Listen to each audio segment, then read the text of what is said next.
যেহেতু এটা আসলে মার্কিন যুক্তরাষ্ট্রের স্যাংশন নিয়ে কথা হচ্ছে, ঢাকার মার্কিন দূতাবাস তাদের ফেসবুক পেজে যে খবরটি ছাপিয়েছে, যেটি হচ্ছে আপনি আমাকে কারেক্ট করেছিলেন যে সেটি আসলে যুক্তরাষ্ট্র স্টেট ডিপার্টমেন্টের উপর কথা, যেখানে তারা এটি জানিয়েছে, আমরা এই ভিডিওতে থাকা অভিযোগ অত্যন্ত সাবধানতার সঙ্গে খতিয়ে দেখবো এবং আমরা আশা করি বাংলাদেশ সরকারও তাই করবে। মানবাধিকার লঙ্ঘনকারীদের অবশ্যই জবাবদিহি করতে হবে। জার্মান মিডিয়া হাউস উনি বলছেন ডয়েচে ভেলে কর্তৃক র্যাবের উপর একটি যে ডকুমেন্টারি বেরিয়েছে এটি খুব সেন্সিটিভ হওয়ার কারণে আমাদের বেশিরভাগ পত্রিকা নিউজ করেন। আপনি যদি এই বিষয়টির উপরে একটু আলোকপাত করতেন যে যুক্তরাষ্ট্রের খতিয়ে দেখা অভিযোগ এবং আমাদের মিডিয়া হাউসগুলি এই বিষয়টা নিয়ে, মানে ডয়েচে ভেলের ডকুমেন্টারিটা নিয়েও আসলে কোনো কিছু তেমন একটা বলে নাই, সেটা সম্পর্কে একটা আপনার কথা শুনছেন। জি, আপনাকে ধন্যবাদ। আমার মনে হয় যে এটা কেন করে নাই, এটা আমিও মনে করি যে এটা তো ডয়েচে ভেলের একটা স্টোরি আমাদের এখানে রিপোর্টেড হইতেই পারতো।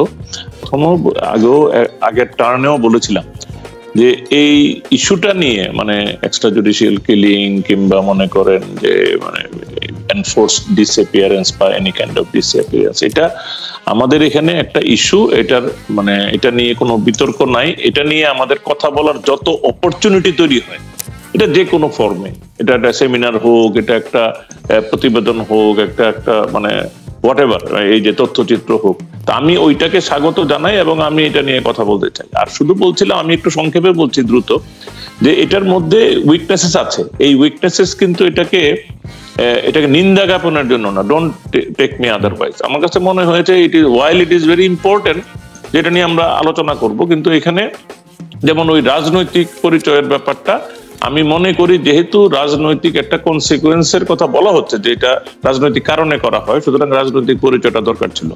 আর রাজনৈতিক পরিচয় দরকার নাই, আমি ভিকটিমকে শুধু ভিকটিম হিসেবে দেখবো, এই আর্গুমেন্ট এখানে চলবে না। এই জন্য যে একটা লোক ডিসঅ্যাপিয়ার্ড হইলো, আমি কিন্তু নেসেসারিলি আকরামুল হকের কথা বলছি না, যে কোনো XYZ, ওনার ডিসঅ্যাপিয়ারেন্সের কারণ তার রাজনৈতিক প্রতিপক্ষের সাথে দ্বন্দ্ব সংঘাত হইলেও তো হইতে পারে। সে যদি ড্রাগ ডিলের সাথে জড়িত থাকে, সে যদি পর্নোগ্রাফির সাথে জড়িত থাকে, এইগুলির ইন্টারনাল কারণেও তো অনেক ধরনের ঘটনা ঘটতে পারে এবং আমাদের এখানে ঘটতে পারে।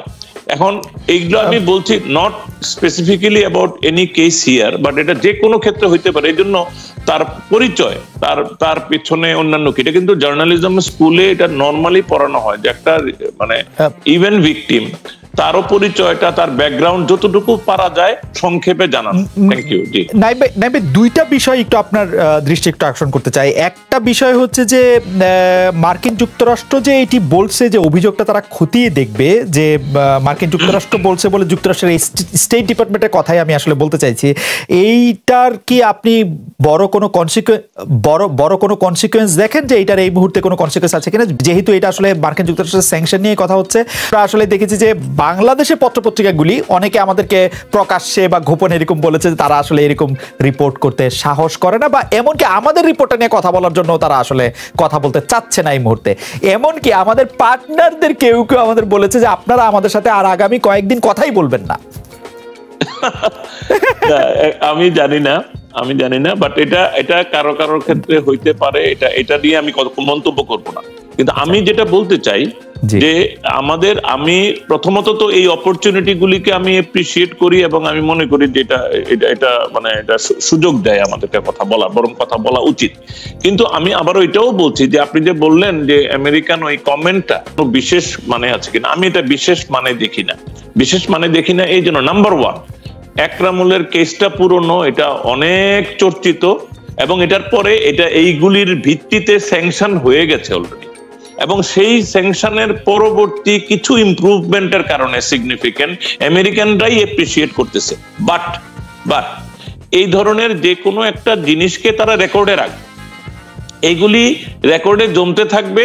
যদি ভবিষ্যতে দেখা যায়, ধরেন যেটা নাকি নিয়ন্ত্রণে চলে এসছে অনেকখানি, এটা যদি আবার একটু শিথিল হয়, আবার দেখা যায় এটার প্রকোপটা কোনো কারণে বাড়ে, তখন হয়তো এই সবগুলি মিলে যোগ করে আবার আরেকটা নতুন কোনো বিবৃতি বা অ্যাকশন বা কিছু একটা হইলেও হইতে পারে, ওরা এইভাবেই কাজ করে।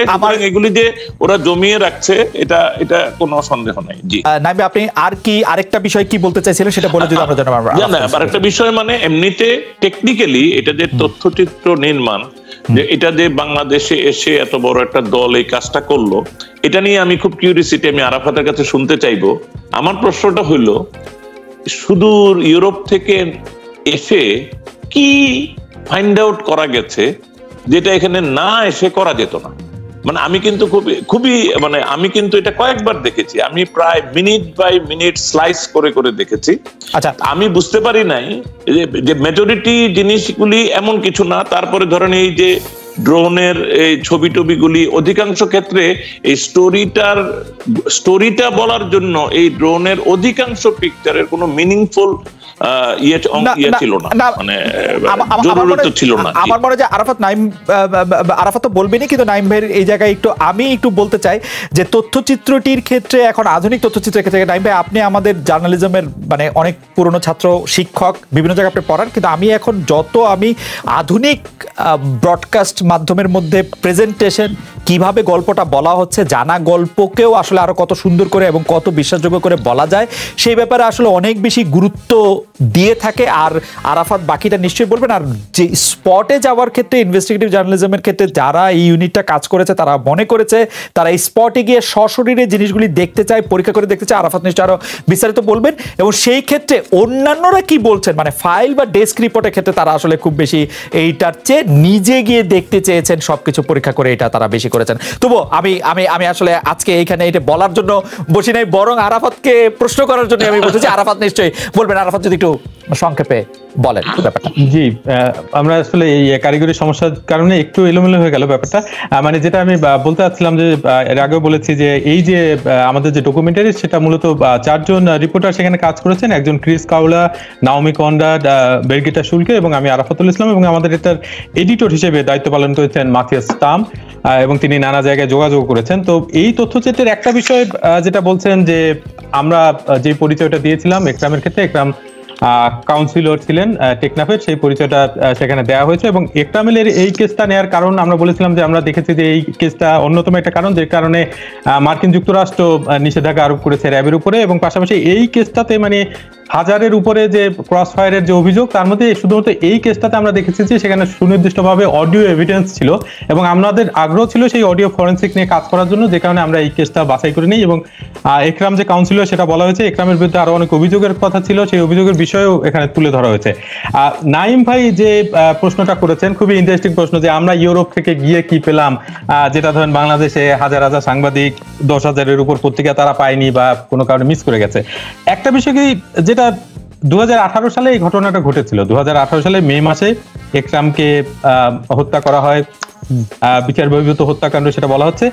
দেখা গেছে যে ওই সময় এই অডিওগুলো, যেই অডিওগুলো নিয়ে আমরা এখন কাজ করছি, ওই অডিওগুলো বাংলাদেশে অনেক পত্রিকা ছেপেছে, কেউ অডিও আকারে ছেপেছে, কেউ সেটা দিয়ে ভিডিও করে ছেপেছে, কেউ পত্রিকায় ছেপেছে। কিন্তু ছাপানোর পরে স্বরাষ্ট্রমন্ত্রী, মাননীয় স্বরাষ্ট্রমন্ত্রী, তিনি বলেছিলেন যে এই অডিও আমলে নিয়ে তারপরে তদন্ত করা হচ্ছে। কিন্তু আমরা যেটা দেখতে পেলাম যে ফৌজদারি বিধান কোষের 173 ধারা মতে যে চূড়ান্ত রিপোর্ট পুলিশ দিয়েছে, সেই রিপোর্টে কোথাও একটা শব্দ নেই এই অডিও নিয়ে। এবং সেই রিপোর্ট অলরেডি আপনার সিনিয়র জুডিশিয়াল ম্যাজিস্ট্রেট, যিনি হচ্ছেন আপনার টেকনাফের, তিনি সেটা অলরেডি অ্যাকসেপ্ট করেছেন। এই রিপোর্ট অলরেডি অ্যাকসেপ্ট হয়েছে এবং সেই রিপোর্ট বলছে যে অজ্ঞাত পরিচয়ে 7-8 জন একরামকে হত্যা করেছে এবং সেখানে র্যাবের যে গোলাগুলি হয়েছিল, সেই র্যাবের গোলাগুলির সঙ্গে আসলে মানে একরাম মারা যায়নি, একরাম মারা গেছে কোনো এক অজ্ঞাত পরিচয়ে 7-8 জন মাদক ব্যবসায়ীর সঙ্গে, যাদেরকে পুলিশ শনাক্ত করতে পারেনি। এখন দেখা যাচ্ছে যে স্পটে এই ঘটনাটা ঘটেছে, যে সময়ের কথা বলা হচ্ছে, সেখানে হচ্ছে ঘুটঘুটে অন্ধকার থাকে, মেরিন ড্রাইভের পাশে হয়তো খুব কম গাড়ি আসা যাওয়া করে। আমরা সেই স্পটে গিয়েছি রাত 11:30টার সময়, আমরা ওখানে দেখেছি যে ওখানে আপনি যদি শনাক্ত করতে পারেন যে 7-8 জন মাদক ব্যবসায়ী আছে এবং তাদের গুলিতে একজন মানুষ মারা গেছে, তাকে 3 বছরে পুলিশ কিভাবে শনাক্ত করতে পারলো না, সেটা একটা বিষয়। এবং যেই অডিও নিয়ে পুরো বাংলাদেশে আলোড়ন সৃষ্টি হয়েছে, সেই অডিও পুলিশ পায়নি। মানে পুলিশের বক্তব্যে, পুলিশের যে চূড়ান্ত রিপোর্ট, এই রিপোর্টে কোথাও সেই অডিও নেই। তো এরকম অনেকগুলো ঘাপলা আছে, আমি জানি না এগুলো আমাদের কেন ইউরোপ থেকে গিয়ে বের করতে হচ্ছে। এটা বাংলাদেশের পত্রিকাগুলো পারতো এবং পারলেও তো আমাদের যেতে হতো না। আরেকটা বিষয় হচ্ছে, মানে এই মামলার ক্ষেত্রে আসলে এত ঘাপলা এই মামলার ক্ষেত্রে আমরা দেখতে পাচ্ছি যে আপনার যে অডিওগুলো পাওয়া গেছে, অডিওগুলো পরিষ্কার এভিডেন্স, এবং সেই অডিওগুলো রিসার্চ করেও অনেক কিছু পাওয়া সম্ভব। একটা ক্রস ফায়ার কিভাবে ঘটে বা এই যে হাজারের উপরে ক্রস ফায়ার তার অনেকগুলো প্যাটার্ন কিরকম হয়, সেই প্যাটার্নটা আসলে এই অডিও আপনাকে বলে দিচ্ছে। আরেকটা সবচেয়ে গুরুত্বপূর্ণ তথ্য এখানে আমরা দুজন র্যাব কমান্ডারের সঙ্গে কথা বলেছি, সাবেক র্যাব কমান্ডার দুজন। এই প্রথম কোন একটি গণমাধ্যমে এই দুজন র্যাব কমান্ডার বক্তব্য দিয়েছেন, এবং সেই বক্তব্যে আলাদা আলাদা ভাবে লম্বা সময় ধরে আমরা তাদের সঙ্গে কথা বলেছি, একাধিক দিন তাদের সঙ্গে আমরা কথা বলেছি, অনেক কিছু আমরা ক্রস চেক করেছি। আমরা দেখতে পাচ্ছি যে এই অডিওর যে ঘটনা এবং তারা যে ঘটনা বর্ণনা করছেন তাদের অভিজ্ঞতা থেকে সেই ঘটনাগুলো মিলে যাচ্ছে। তো ফলে এই বিষয়গুলো আমরা আমাদের এই যে তুলে ধরার চেষ্টা করেছি। আরাফাত, বিষয়টা পরিষ্কার। আমাদের দর্শকদের কাছে আমাদের আবারও ক্ষমা চাইতে হচ্ছে যে তারা আসলে ভালো শুনতে পাচ্ছেন না, মানে আজকে শুধু সাউন্ড নিয়ে প্রবলেম শুনতে পাচ্ছি। যাই হোক, আমরা চালিয়ে যাচ্ছি আমাদের অনুষ্ঠান। আরাফাত, আমাদের প্রশ্নটা কিন্তু হচ্ছে যে আমরা যখন ডয়েচে ভেলের জায়গা থেকে এই দাবিটি করছি যে র্যাবকে রাজনৈতিক উদ্দেশ্যে ব্যবহার করা হচ্ছে, এবং আমরা পররাষ্ট্রমন্ত্রীকে এই প্রশ্ন করা হচ্ছে আমাদেরকে উদ্ধৃত করে যে র্যাবকে রাজনৈতিক উদ্দেশ্যে ব্যবহার করা হচ্ছে না, সেই ক্ষেত্রে যে একরামুল সাহেবের কথা আমরা বলছি এবং যাকে ঘিরে আমাদের ডয়েচে ভেলের তথ্যচিত্রটি আবর্তিত হচ্ছে, প্রশ্ন উঠছে যে তার পরিচয়টা এখানে ততটাই গুরুত্বপূর্ণ কিনা যতটা গুরুত্বপূর্ণ মায়ের ডাক দিয়ে যখন আমি বলছি বিএনপির লোকজনকে আসলে ধরে নিয়ে যাওয়া হচ্ছে। সেই ক্ষেত্রে আমাদের দর্শকরা বলি, আমার কাছে যারা জানতে চেয়েছে তারা বলি যে এই তথ্যচিত্রে জনাব একরামুলের পরিচয়টা ইচ্ছে করে গোপন করা হয়েছে কিনা। না, এই প্রথম কথা হচ্ছে ইচ্ছে করে এটা ভুলবশত হতে পারে, না এটা ভুলবশত হয়নি। যেটা হয়েছে যে এখানে তিনটা আলাদা ঘটনা কিন্তু তুলে ধরা হয়েছে এবং তিনটা আলাদা স্পেসিফিক অভিযোগ আমরা বলছি যে মানে একটা একরামের ক্ষেত্রে আমরা তুলে ধরেছি কিভাবে বিচার বহির্ভূত হত্যাকাণ্ড করা হয়, যেখানে দুজন আমাদের যে র্যাবের দুজন সাবেক কমান্ডার তারা যে বক্তব্য দিয়েছেন আলাদা আলাদাভাবে তারা বক্তব্য দিয়েছেন, একজন একজনের কথা জানেন না, এবং যে অডিও রেকর্ড সেই অডিও রেকর্ড আমরা আলাদাভাবে তাদের কাছে শুনিয়েছি, তারা তাদের অভিজ্ঞতা বলেছেন, তারা যেসব হত্যাকাণ্ডে তারা বলছেন যেসব মানে বিচার বহির্ভূত হত্যাকাণ্ড অংশ নিয়েছেন বা যেগুলো তারা সাক্ষী ছিলেন তারা তাদের সেই অভিজ্ঞতা আলোকে থেকে বলেছে। কিন্তু এই আপনি যেটা বলছেন যে রাজনৈতিক উদ্দেশ্যে ব্যবহার করা হচ্ছে কিনা, এখন আমি কি বলবো যে 1200 হত্যাকাণ্ড সব রাজনৈতিক উদ্দেশ্যে করা হচ্ছে, সেটা কিন্তু আমরা কোথাও বলছি না। সুনির্দিষ্ট কিছু জায়গায় আমরা বলছি যেটা রাজনৈতিক উদ্দেশ্যে করা হচ্ছে, এবং সেই রাজনৈতিক উদ্দেশ্যে গুমের কিছু উদাহরণ আমরা এনেছি যেটাকে আমরা বলছি রাজনৈতিক উদ্দেশ্যে করা হচ্ছে, কারণ যে বিশেষজ্ঞদের সঙ্গে আমরা কথা বলেছি, যেই হুইসেল ব্লোয়ারদের সঙ্গে আমরা কথা বলেছি, যেই তথ্য আমাদের কাছে রয়েছে সেই বিষয়গুলো আমরা সেখানে তুলে ধরেছি। ফলে জিনিসটা এরকম না যে শুধুমাত্র রাজনৈতিক উদ্দেশ্যেই র্যাব সবাইকে হত্যা করছে বা শুধুমাত্র রাজনৈতিক উদ্দেশ্যেই বিচার বহির্ভূত হত্যাকাণ্ড হচ্ছে, এটা কি বলা হচ্ছে না। এটা একটা প্রশ্ন বটে। জি নাই ভাই, আপনি বললাম বলি, আমি একটা কথা বলি। আমার এই যে ধরেন হুইসেল ব্লোয়ারদের বলছেন, একটা লোক সে নিজে যদি পারপেট্রেটর হয় সে আবার কিসের হুইসেল ব্লোয়ার? মানে ওই লোকটা তো নিজেও হত্যাকারী, নিজেও টর্চারার না, তো টর্চারার কি হুইসেল ব্লোয়ার হয়? মানে এখন মানে ওর আমরা রাজ সাক্ষীর কনসেপ্ট আগে দেখতাম। হ্যাঁ নাই ভাই, আসলে হুইসেল ব্লোয়ারের কনসেপ্টটাও কিন্তু হচ্ছে এরকমই, যিনি আসলে কোনো সময় কোনো একটা পার্ট বা অংশ তিনি যদি তার নিজের মনের বা তাড়না থেকে কখনো যদি, যেমন ধরেন জুলিয়ান অ্যাসাঞ্জ থেকে শুরু করে বাকিরা কিন্তু ওই সিস্টেমটার পার্ট ছিলেন, কিন্তু একটা পর্যায়ে কিন্তু আপনি এখন সিআইএ এর কোনো দুষ্কর্মের জন্য তো আপনি জুলিয়ান অ্যাসাঞ্জকে আপনি এটা বলতে পারবেন না যে আপনি তো you are once a part, আপনি এটাকে কেন এটাকে এখন কোশ্চেন করতেছেন। We can always question. মানে আমি বলতে পারবো না বলছি না, আমি বলতে পারবো না বলছি না, আমি বলছি যে এটা বিশ্লেষণের সময় তাদেরও এখন তারা কোন উদ্দেশ্যে কেন এটা শেয়ার করছে, এটা অথেন্টিক কতখানি এখানে যেভাবে উপস্থাপন করা হয়েছে আপনাদের ধারাভাষ্য দিয়ে আস্থা রাখতে হবে যে তারা জেনুইন কেস, আদারওয়াইজ কিন্তু এটা এস্টাবলিশ না। আমি বুঝি তাদের নিরাপত্তার জন্য, কিন্তু আমি আবার এটাও বলি এই ধরনের কেউ যদি তার ভয়েসও যদি আপনি না শোনান, তাদের কাছ থেকে যদি শুধু ডেসক্রিপশনটা নিয়ে অন্য কেউ ভয়েস দেয়, চেহারা দেখা গেল না, আমি বলে দিচ্ছি বাংলাদেশের এই এজেন্সিস গুলি এনাফ টেকনিক্যালি ক্ষমতাশালী, মানে পাওয়ারফুল, যে তারা কিন্তু এই লোকজনকে আইডেন্টিফাই করতে পারবে, এবং তারা যদি বাংলাদেশে থাকে, যদি জেনুইনলি এখানে থেকে কেউ কথাগুলি বলে থাকে, সে কিন্তু টুডে অর টুমরো এক্সপোজড হবে।